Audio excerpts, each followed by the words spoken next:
दुचाकी चोरीला जाणं ही सगळीकडे समस्या झाली आहे। त्यात खास करून जास्त मायलेज देणाऱ्या गाड्या चोरीला जात असल्याचं आता पुढे आलंय।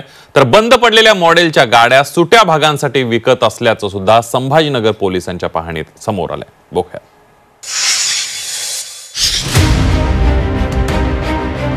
दुचाकी चोरीच्या घटना सर्रास घडताना पाहायला मिळतात। त्यातच आता चोर व्हरायटी शोधत असल्याची बाब समोर आली आहे। हो, हे खरंय। 1 लिटर मध्ये 70 किलोमीटर धावणाऱ्या खास गाड्यांची चोरी ही आता चोरांची खासियत झाली आहे। त्याचबरोबर बंद पडलेल्या मॉडेलच्या गाड्या सुट्या भागांसाठी विकत असल्याचंही पोलिसांच्या पाहणीत समोर आलंय।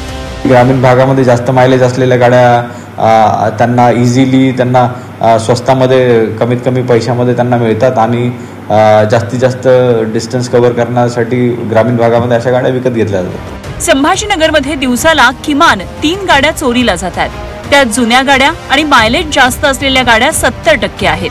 गाड्या चोरून पुढे त्या ग्रामीण भागात विकल्या जात असल्याचंही पोलिसांनी सांगितलंय। 2021 मध्ये 931 दुचाकी चोरीला गेल्या, 2022 मध्ये 938, 2023 मध्ये 943, 2024 मध्ये 953 आणि 2025 मध्ये आतापर्यंत 56 गाड्या चोरीला गेल्यात। आम्ही बऱ्याच ठिकाणी अशा गाड्या चोरांना ताब्यात घेऊन त्यांची मोडस ऑपरेंडी आम्ही चेक केली। त्यानंतर कशा प्रकारच्या गाड्या त्यांनी चोरलेल्या या प्रकारची आम्ही माहिती घेतली। त्यामुळे कष्टाने घेतलेली दुचाकी चोरांपासून वाचवायची असेल तर लॉकचं डबल प्रोटेक्शन देण्याशिवाय पर्याय नाहीये। गाड्यांना डबल लॉक लावा, निर्मनुष्य ठिकाणी गाडी लावू नका असं आवाहन पोलिसांनी केलंय।